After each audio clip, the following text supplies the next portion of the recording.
morning, Vikes, and welcome to the special episode of VTV. Wait, why is it special? Because we're anchoring again, of course. Oh, that makes sense. Earlier this month, the Triton Athletics Department offered its first annual Viking Combine. Athletes from all sports challenged themselves in events designed to measure their speed, strength, and agility. Here's what the day looked like.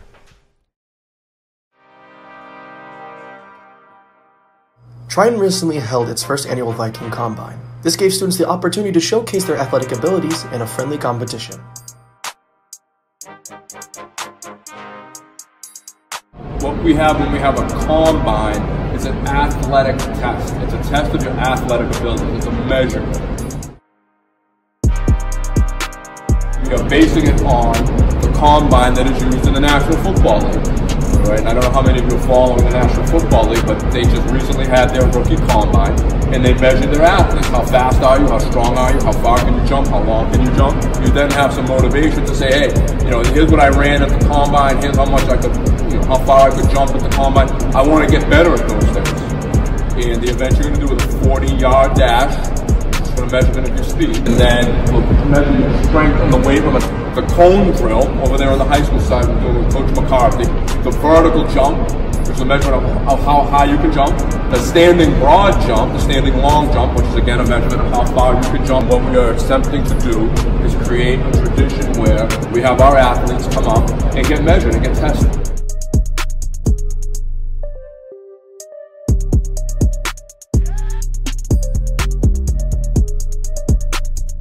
I think that definitely the positives are for doing the combine is that everybody can get together and work out together and be competitive with each other and hopefully have fun while we're doing it. I'm having fun.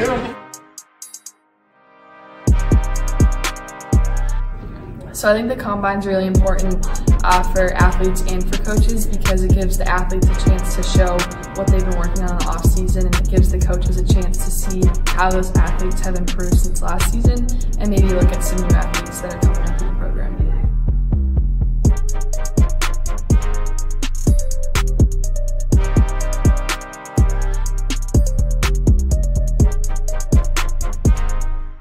I did the combine because I think it's a great way to see what people can do, what I can do in terms of the different things that we have to do, like running and lifting and jumping, and seeing how things go for everybody. This past Wednesday, Triton offered another first annual event, this time in the library. The Vocational Career Fair was designed to give students an opportunity to browse a variety of vocations and speak to professionals and employers in those fields. Not everyone plans to go right to college after high school, and the career fair introduced students to some of the other options out there. On Tuesday, April 23rd, Triton hosted a vocational career fair in the high school library commons. More than 35 presenters participated, representing vocational training programs, trade unions, and employers from around the North Shore. Students were able to speak face-to-face with industry professionals and learn more about the job description and training required for a variety of careers. After seeing the college fairs here in the fall, I wondered, as someone new to Triton, what programs were offered for students who saw themselves on a vocational track. And that was the start of the idea to put this fair together. So my name is Jill. I represent Spa Tech Institute in Ipswich. We will train students to be licensed massage therapists or licensed estheticians. A massage therapist does miracles. We have that person come in who's been in pain or under stress, and using a very ancient form of massage, because massage is ancient, we help relax them. We do some very specific areas on the body, wherever they have some pain or issues going on. Our clients get off the table. A lot of times they say that they feel better than if they went to PT. We're excited to have a variety of training programs, folks from unions as well as employers, so that students get a broad sense of what some of the training is required to enter some fields like electrician or pipe fitter, as well as what some of the opportunities are in terms of earnings and in terms of advancement and where you can go with these kinds of careers. It could help point me in the right direction and give me an idea of what I should look at for my future. I was talking to Officer Lucy for a little while. That was pretty cool. Yeah. Wow. Yeah, I got his card. Lucky you. My name is Jim Turner. I represent the New England Carpenters Training Program.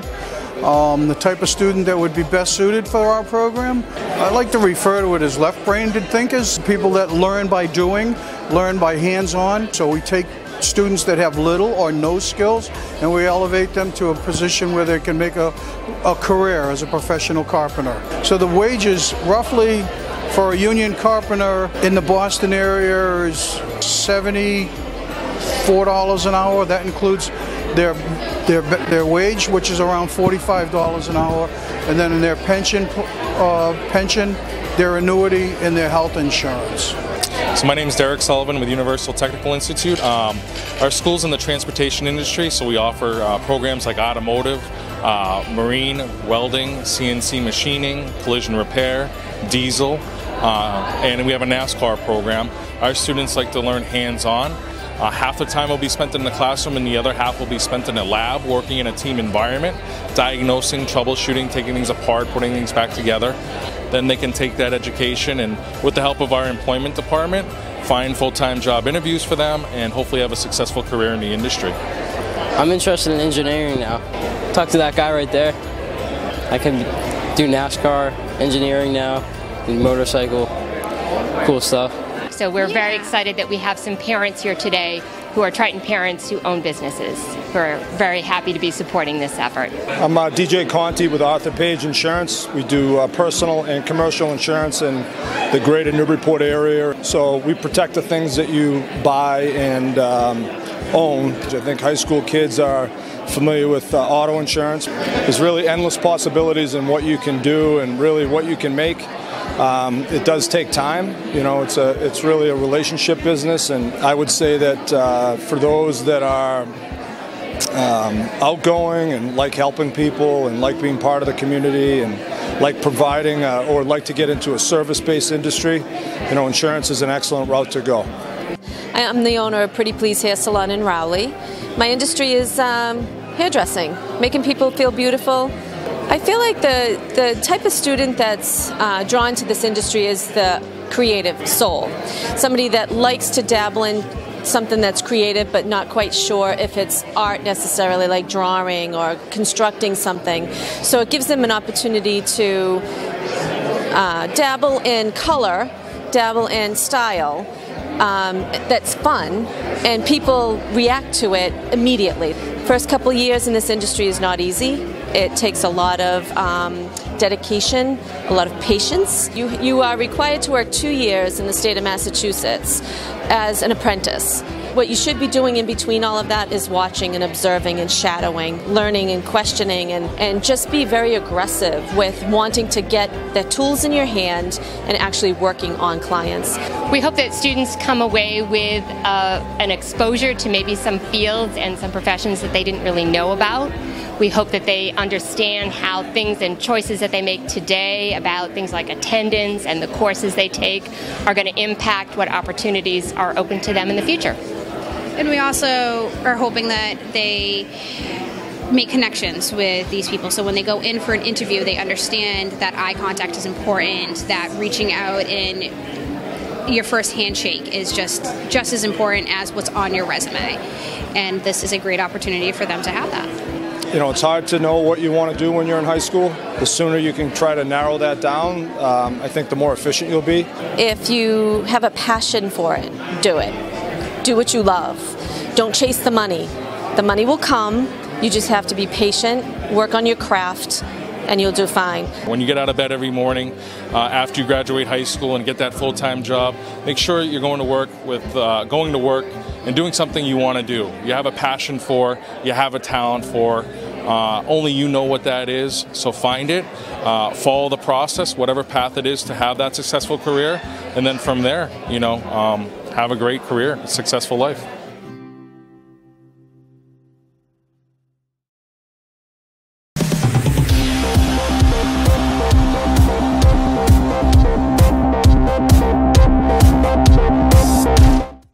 Triton softball was expected to be one of the Cape Ann League's top teams entering the season, and the Vikings showed why in their season opener against Pentucket, winning 21-0 in a mercy rule shortened game. The Vikings received multiple hits from 7 different players, led by senior second baseman Emily Carvelis, who had a pair of home runs and drove in 5. There's a shot, and There that's it is. going to go. Gone. That's all the way out. That's out by a mile. That's out onto the football field. That thing was so far gone. 3-run shot for Emily Carvelis. And there's a shot. It looks like it's going to go, and it is. That's another home run for Emily Carvelis, a 2-run shot, the 4th home run of this game for the Triton Vikings. They are on fire. Fellow senior Bridget Sheehan also had a day to remember at the plate, as she just missed hitting for the cycle with a 2-run home run, 2 doubles, and a single. The two of them together are 2 of the best power hitters in the league. And that's speaking a of which, shot. There you go. And that one's all the way out. It's a home run. Opening day home run. Home opener home run for Bridget Sheehan. 2-run shot. While Triton's offense was stacking up the runs, junior starting pitcher Catherine Quigley held the Sachems to only 3 hits in the game, and the Vikings defense was error-free. there's no question. They've both been all-stars consistently. There's a strikeout. There we go.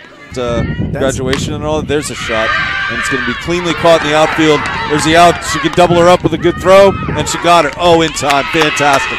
Great play by Carvelis. Who's the center fielder? So Grace McGonigal made a great play out in center field. Fantastic. They hit the center field. And there's a shot. It's to Carvelis. She's going to scoop it up easy. Good throw to Mia. 3 outs. Boom, boom, boom. Nobody gets past second base. In my mind, softball and baseball are very long games, and not a lot happens. And we got to see, I think, 5 home runs today in an hour and 15-minute long game. Some great defensive play all around the field. Some solid pitching. This was good stuff. The next home games for the Vikes will be Monday against Rockport and Friday against Newburyport, so come out and support the team. I'm Ava, and that's your sports take of the week. Love them or hate them, cell phones are here to stay. For some, they're a tool to improve productivity. For others, they're a source of entertainment. For most of us, they're a way to stay in touch with our friends. But have phones helped or hurt our social interactions? Sam Bell asked that question in our final segment. Since the release of the iPhone in 2007, phones have completely changed the way we socialize. Years later, we wonder, have phones helped or hurt us in our social interactions? In my personal opinion, I definitely believe that phones hurt social situations because when you're talking to someone, they'll just pick up their phone and start looking at memes. Like, what? That's so rude, you know? Like, I'm just trying to have a conversation with Bobby and he'll just pull out his phone and be like, ha, look at this meme. I'm like, wait, no, I want to talk to you about something serious. I think they do not help social interaction because when you're talking with someone and you're trying to have a genuine conversation, it's really hard to do that when the person that you're talking with is always just staring at their phone, or and it's really hard to have that conversation and really like make a connection with that person if they're not completely invested in what you're trying to say. I think it depends. I think it matters on how close you become with a person if you meet them through social media. Like, in some cases, you can meet someone on social media and become, really good friends with them, but in other cases, you can meet them on social media and just be really awkward with them in real life, and that's just really weird. I think when it comes to reaching out to friends, social media or phones can be a good source to talk, reach your friends about anything, but when it comes to face-to-face conversations, I think students lack skills because of their phones. Absolutely, I believe people are way too dependent on their phones. Personally, I spend 7 hours a day on my phone, according to the Screen Thing app, and I feel like that's too much. I definitely think if I had my phone violently ripped away from me, my life wouldn't be heading in the same direction that it is right now. Maybe that's for the better, but yeah, they're dependent. I think people are too dependent on their phones, for homework and just looking on it when they're in an awkward situation and having nothing else to do. I do that. I think it really depends on the person because different people will use their phones a lot more than others. Like me, I use my phone a lot. That's just a personal preference, but there will be other kids who don't use their phones at all and are not dependent on them. So, yes, I do think that cell phones can help social situations because a lot of kids I know have trouble talking to people in person, and they feel more comfortable texting or typing out what they want to say instead of actually saying it in person. So in a way that can help kids. While in some situations phones do improve social situations, we think that the overall impact of phones on the modern world has been negative. Naomi, if you walk in front of this camera... Thanks for tuning in to our special episode today. We'll see you next time on VTV. Oh my god! Good morning, Vikes! Sorry, my throat's really sore today. Alright, everyone shut up.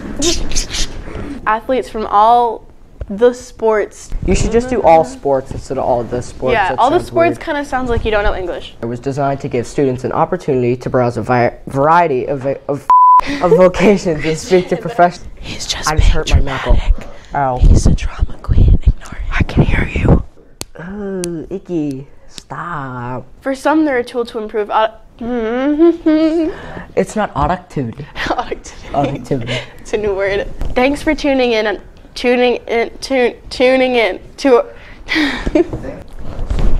So we'll see you next time on VTV. That we need to be in sync.